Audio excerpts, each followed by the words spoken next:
They say in Benin City, a man who eats from every pot will eventually taste poison. On the night Chief Asakwi opened that covered pot, he didn't know he was about to consume his last stolen meal. What happened to him didn't just land him in the emergency room. It uncovered a crime that had destroyed 12 families for nearly 3 years. Before we continue with what happened next, if you're finding this story gripping, consider subscribing. We share authentic African stories weekly, and your support helps us continue bringing you these powerful tales. Now, back to the story. This story unfolds in the heart of Agbowo, Benin City, at a sprawling compound known simply as Number 7. It wasn't one of those modern estates you see in magazines. No, this was where regular Nigerians lived, where people hustled, hoped, and sometimes hurt. Number 7 housed 12 families, each squeezed into single rooms that opened onto a shared courtyard. At the center stood the communal kitchen, a long covered structure with 12 cooking spaces, each marked by blackened stones and the memories of countless meals. The year was 2019, and among the residents was a young woman named Kioma Enwankwo. 28 years old, slim with sharp, observant eyes, Kioma worked as a seamstress at New Benin Market. She wasn't rich, far from it, but she possessed something more valuable, a sharp mind and a fierce sense of justice. Kioma had moved to Number 7 10 months earlier, drawn by the affordable rent of 40,000 naira monthly. The landlord, Chief Asakwi Igbinoba, was a heavy-set man in his late 50s who always wore traditional attire and carried prayer beads. He lived in the self-contained apartment at the rear of the compound, a privilege he called staying connected to my people. But there was something peculiar about Chief Asakwi. Despite owning an entire compound, despite collecting rent from 12 families monthly, despite his expensive native wrappers and 2 wives who lived elsewhere, nobody had ever witnessed him cook. Not once. Not a single tenant could remember the aroma of soup wafting from his apartment, or seeing him at the market buying ingredients, or hearing the sizzle of his frying pan. Yet he never appeared hungry. In fact, he looked rather well-fed. It began subtly. A missing piece of fish here, a mysteriously reduced pot of stew there. Initially, people blamed their own memory. Perhaps I didn't cook as much as I remembered, they'd rationalize. Then it escalated. One Thursday evening in April, Mama Tun's cry pierced the compound's peace. Who has done this? Who is this heartless person? Tenants rushed to find Mama Tund collapsed beside her cooking fire, weeping. Her pot, which had contained a full portion of egusi soup made with her last 5,000 naira, was practically empty.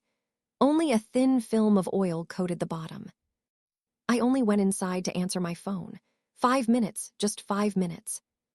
As the women consoled her, clicking their tongues in sympathy, a disturbing truth emerged. Mama Tund wasn't the first victim. She was simply the first brave enough to speak loudly about it. It happened to me 2 weeks ago, whispered Auntie Ngozi, a provisions seller. Half my pot of jollof rice disappeared. And me, Sister Joy added. My entire pot of rice and chicken stew. I thought maybe I'd given too much to my neighbors. One by one, the confessions poured out. For almost 3 years, someone had been stealing food from the communal kitchen. Not just tasting, stealing entire portions meant to feed families. The men launched an investigation. They examined the kitchen, interrogated the children, even inspected the compound's tall fence for signs of intruders climbing over. Nothing. The thief lived among them. Suspicion infected Number 7 like a disease.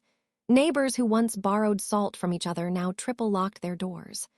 Old Papa Joseph, who'd resided there for 15 years, became a suspect because he was too quiet.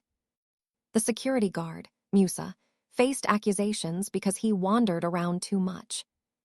Even innocent children weren't spared. Little Emeka was beaten by his mother after a neighbor claimed to see him lurking near someone else's pot. The compound fractured into distrustful factions. People began cooking in shifts, guarding their pots like sentries. Some bought small padlocks to secure their pot lids, an absurd sight that would have been comical if it weren't so tragic. but the thief remained patient and cunning. One Tuesday night, Sister Joy decided to catch the culprit. She pretended to retire to her room while her soup bubbled, but instead hid behind the kitchen wall, watching. 1 hour crawled by, then 2. Her legs cramped painfully. Just as she prepared to abandon her vigil, she heard it, soft footsteps approaching her cooking station. Her heart hammered. Finally, she would see the thief's face. But when she leaped out to confront them, she found nothing. Just her pot, still covered, still simmering peacefully. Yet when she lifted the lid, half her soup had vanished. Her scream that night echoed through 3 neighboring compounds. "It's a spirit," she wailed. "A demon is eating our food." Some elderly tenants began believing her.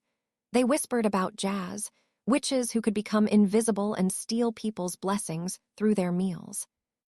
Chief Asakwi, hearing the commotion, emerged from his apartment wearing only a wrapper around his protruding belly. "What is this disturbance?" he demanded, his voice thick with interrupted sleep. After they explained, he shook his head gravely. "My people, we must seek spiritual help. Perhaps someone has sent evil forces to this compound. I will summon my herbalist tomorrow." Nobody thought to question why the landlord, who never cooked, appeared so well-nourished. The herbalist arrived as promised, a lean man in white traditional robes. He circled the compound, sprinkling blessed water and chanting incantations. He charged Chief Asakwi 20,000 naira and proclaimed the compound cleansed. For 4 days, nothing was stolen. The tenants celebrated. "The spirits have departed," they declared. But on the 5th day, it happened again. This time, Kioma was the victim. Kioma had risen at 5:30 a.m. to prepare her soup before market. She'd bought fresh catfish, crayfish, stockfish, and vegetables, a week's worth of provisions. She cooked meticulously, the way her grandmother had taught her. By 7:30 a.m., her pot was ready, a rich, aromatic banga soup that could resurrect the dead with its fragrance. She covered it carefully and went inside to bathe and prepare for work. 15 minutes. That's all she was gone. When she returned to serve herself before leaving, her heart sank. The pot was half empty. But unlike the others, Kioma didn't scream. She didn't weep. She simply stood there, jaw clenched, eyes calculating. She'd grown up in Wari, where they say, every cunning rat meets a smarter cat. This thief, whoever they were, had just stolen from the wrong woman. That evening, Kioma did something unexpected. She returned to the market and bought ingredients for another soup. The other tenants watched curiously. Why cook again after being robbed that morning? "Aren't you afraid the thief will strike again?" Mama Tund asked. Kioma smiled, a smile that never touched her eyes. "Let them try." She cooked that night, another pot of soup, this time adding extra seasonings. But she didn't guard it. She went inside, turned on her small radio loudly, and appeared to sleep. The compound watched. Several tenants positioned themselves in the courtyard, pretending to chat while secretly monitoring the kitchen. Around 9:45 p.m., when most people had retreated inside, a figure emerged from the self-contained apartment. Chief Asakwi, moving with surprising stealth for his size, walked casually toward the kitchen. But it was dark, and he carried no lamp. The watching tenants couldn't see clearly. Was he merely passing by, checking something? He disappeared into the kitchen's shadows. 3 minutes later, he emerged, walking back to his apartment with the same casual pace, one hand suspiciously near his mouth. The tenants who'd been watching exchanged confused glances. Had they witnessed the theft, or was the landlord simply inspecting his property? When Kioma checked her pot at 10:30 p.m., it remained untouched. The thief, it seemed, had sensed the trap. Kioma realized this thief was intelligent, too intelligent for obvious traps. This required something more sophisticated. For 3 weeks, she observed the compound like a researcher studying laboratory subjects. She noted when food disappeared, whose pots were targeted, and critically, the timing. She discovered something intriguing. The thief never struck when people cooked late at night or when multiple people occupied the kitchen simultaneously. They only attacked during brief empty periods, early mornings, late afternoons, or after everyone had eaten dinner and retired inside. Another pattern emerged. The thief always knew which pots contained the best food. They never stole from pots with only beans or yam. Always the rich soups, the special meals, the expensive proteins. How could they identify what filled a covered pot? Unless they'd watched the cooking from somewhere private, somewhere with an unobstructed view of the kitchen. Kioma's gaze drifted to the self-contained apartment at the compound's rear. From Chief Osakwa's window, you could observe everything, every pot, every tenant, every movement. One Saturday afternoon, Kioma executed her plan. She announced to neighbors that she was cooking a special Thanksgiving soup. Her brother had just secured a job in Abuja, and she was celebrating properly. She cooked in full view, making it theatrical. Premium fish, assorted meat, stockfish, fresh prawns, red palm oil. The aroma saturated the entire compound, drawing envious glances and hungry sighs. "Ah, Kioma, you're really celebrating," Mama Tund exclaimed. "Yes, Ma," Kioma replied cheerfully. "When God blesses your family, you must celebrate properly." She cooked for 3 hours, stirring, tasting, adjusting seasonings. The pot bubbled magnificently, a masterpiece of culinary art. At exactly 6:00 p.m., Kioma covered her pot and announced loudly, "I'm attending evening service. I'll return later to eat." She walked out of the compound, ensuring everyone witnessed her departure. But Kioma didn't go to church. She circled through the back alley and climbed onto the low roof of the adjacent building, a vantage point she'd scouted days earlier. From there, hidden behind a water tank, she commanded a perfect view of the kitchen below. The sun descended. Golden light bathed the compound. One by one, tenants retreated inside for the evening. The kitchen stood empty, Kioma's pot still steaming slightly over dying embers. 20 minutes passed, 30, 45. Then, as darkness fully settled, a door creaked open. Chief Osakwe emerged from his apartment. He glanced around carefully, left, right, listening intently. Then, satisfied he was alone, he moved swiftly toward Kioma's cooking station.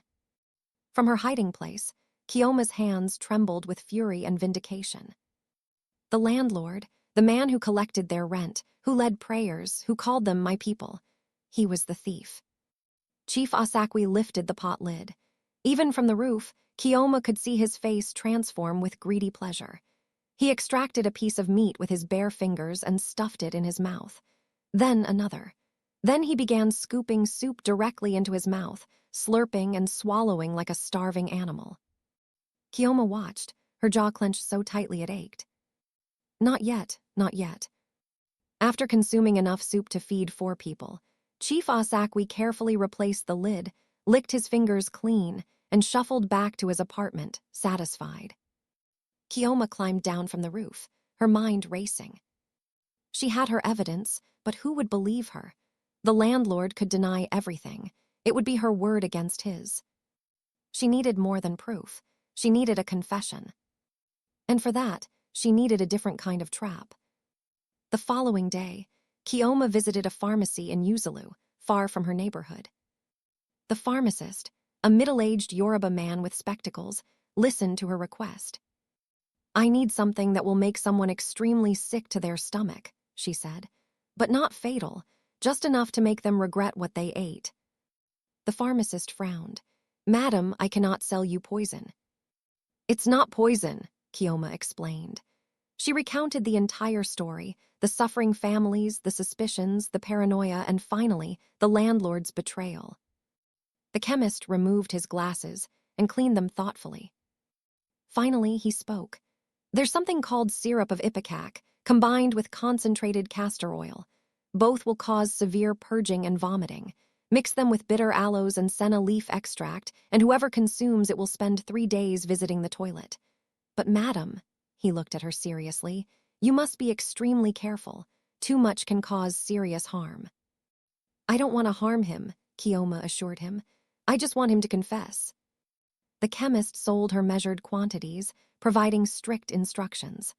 No more than 2 tablespoons of this mixture in a full pot of soup, and ensure the pot is large enough to dilute it properly. If it's too concentrated. I understand, Kioma said firmly. That evening, she began to cook, but this time she wasn't preparing food. She was preparing justice. She made the soup exactly as she normally would. Fresh tomatoes, peppers, onions, palm oil, crayfish. It smelled divine. But into this pot, she carefully stirred the special mixture the chemist had prepared, ensuring it dissolved completely. The soup looked perfect, smelled perfect. No one could detect it was different. Kioma also recruited 3 trusted neighbors, Mama Tund, Brother Femi, and Sister Joy, instructing them to hide and observe the kitchen that night. She didn't explain why, just said, "If you see anything suspicious, call everyone out. Don't confront anyone alone." At 10:00 p.m., Kioma made a show of covering her pot and retiring inside. The compound settled into its nightly rhythm, children being summoned in, doors closing, the murmur of televisions and radios. From their hiding spots, Brother Femi behind a pillar, Mama Tund inside the kitchen storage area, Sister Joy crouched near the water drums, the 3 witnesses waited. At 10:45 p.m., precisely on schedule, Chief Asakwa's door opened. He emerged wearing only his wrapper and singlet, moving with the practiced stealth of someone who'd done this 1,000 times. In the darkness, he looked different, no longer the respectable landlord, but a sneaking thief. He reached Kioma's pot and lifted the lid. The aroma struck him, and he smiled, a greedy, self-satisfied smile. He grabbed a piece of fish and devoured it, then another. Then he began scooping the soup with his hand, drinking it directly, his throat working as he swallowed. "Now," Mama Tun's voice rang out. The 3 witnesses rushed forward, followed immediately by other tenants who'd heard the shout. Within seconds, the courtyard filled with people. And Chief Asakwe stood frozen at Kioma's cooking station, soup dripping from his fingers, guilt painted across his face like palm oil. "Chief," someone shouted. "It's the landlord," another cried. "The landlord is the thief." Chief Asakwe tried to speak, but his mouth was full of soup. He swallowed hard and stammered, No, I was checking if the fire was properly extinguished, for safety." "With your hand in the pot," Brother Femi roared. "You're a liar," Mama Tund screamed. "A thief and a liar." Kioma emerged from her room, her face serene, almost peaceful. She walked through the crowd until she stood before her landlord. "Chief," she said quietly, her voice cutting through the noise. "For 3 years, you've stolen from us, from poor people who can barely afford to feed their children. You collected our rent with one hand and stole our food with the other. Why?" Chief Asakwe's mouth opened and closed. In that moment, he looked less like a powerful landlord and more like a cornered rat. I don't cook," he mumbled. "My wives left me. I don't know how to cook. I was hungry." "Hungry?" Sister Joy shrieked. "You own this entire compound. You have money for expensive clothes and prayer beads, but not for food. You're wicked." "Shameless," someone else shouted. The crowd pressed closer, their anger palpable. For 3 years they'd suffered. For 3 years they'd suspected each other, fought with each other, divided into hostile camps. And all along, it was the man who should have protected them. But Kioma raised her hand. "Wait," she said calmly. "Let's see how he enjoys the soup he stole." 10 minutes later, as the tenants continued berating him, Chief Asakwa's face changed. His dark skin took on a grayish tinge. Sweat erupted on his forehead. "I don't feel well," he muttered, clutching his stomach. "Good," someone shouted. "May the food poison you." But Kioma watched carefully. The chemist's mixture was working faster than anticipated. Chief Asakwa's eyes widened. His hand pressed harder against his belly. "The toilet, I need. He didn't finish. His body answered for him. Right there, in front of everyone, Chief Asakwa's bowels betrayed him spectacularly. What followed could only be described as biblical in its thoroughness. Chief Osakwi ran for the toilet, a run interrupted every few steps by urgent necessity. The sounds emerging from that toilet that night became legendary in the compound's history. For 4 hours it didn't stop, purging from both ends, sweating, groaning, crying out, his arrogance expelled along with everything else. By 3:00 a.m., he was so weak he could barely stand. Brother Femi and 2 other men, despite their anger, took pity and helped him to a taxi. They rushed him to the University of Benin Teaching Hospital. The doctors ran tests, pumped his stomach, administered IV fluids. When they asked what he'd eaten, he couldn't lie. The evidence was too clear. "Soup," he whispered. "I ate soup that wasn't mine." The doctor, a no-nonsense woman in her 40s, regarded him with disgust. "You're fortunate," she said. "Whatever was in that soup could have killed you if you'd consumed more. As it is, you'll need observation. Your stomach and intestinal lining are severely irritated." For 4 days, Chief Osakwi remained hospitalized, connected to tubes, humiliated beyond measure. Word spread throughout Ugbowo about the landlord who stole from his tenants and got punished by poisoned soup. People he'd known for years visited, not to comfort him, but to mock him. Chief's thief, they called him, the pot licker. When Chief Osakwi was finally discharged, he returned to number 7, a transformed man. Gone was the prideful bearing, the expensive attire. He wore a simple shirt and trousers, his eyes unable to meet anyone's gaze. The tenants gathered in the courtyard. They discussed among themselves what to do, press charges, demand he sell the property, evict him from his own compound. But Kioma spoke first. "Chief," she said, her voice firm but not cruel, "you stole from people who trusted you. You violated the sacred covenant between a landlord and his tenants. Some of us went hungry because of you. Children cried because their mothers had nothing to feed them. You created suspicion and hatred in a place that should have been a community. What do you have to say?" Chief Osakwi knelt down, a proud man brought to his knees. Tears streamed down his face. "I have no excuse," he said, his voice breaking. "I was greedy. I was lazy. My wives left because I refused to change, because I thought I was superior to everyone.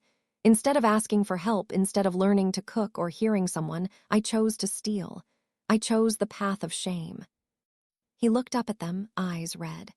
"I stole from Mama Tund when she was saving for her daughter's school fees. I stole from Brother Femi when he was struggling to feed his 6 children. I stole from Sister Joy when she was recovering from illness. I knew what I was taking, and I did it anyway." His voice dropped to a whisper. "I'm not worthy to be called your landlord. I'm not worthy to collect your rent. I am a thief, and I am ashamed." The silence that followed was heavy. Then Mama Tund spoke. "You want forgiveness?" she asked. "Then earn it." The tenants agreed on conditions. For the next 8 months, Chief Osakwi would reduce everyone's rent by half. He would also learn to cook. Sister Joy agreed to teach him, and he would personally prepare 1 meal weekly for the entire compound, a meal they would share together. Moreover, he would renovate the communal kitchen properly, adding secure locks for each cooking station so everyone could protect their pots. "And Chief," Kioma added, "if you ever steal again, even a grain of rice, we won't use soup to punish you. We'll take you to court and ensure you lose this property. Understood?" "I understand," he whispered. Thank you for your mercy." As weeks passed, something remarkable occurred. Chief Osakwi kept his word.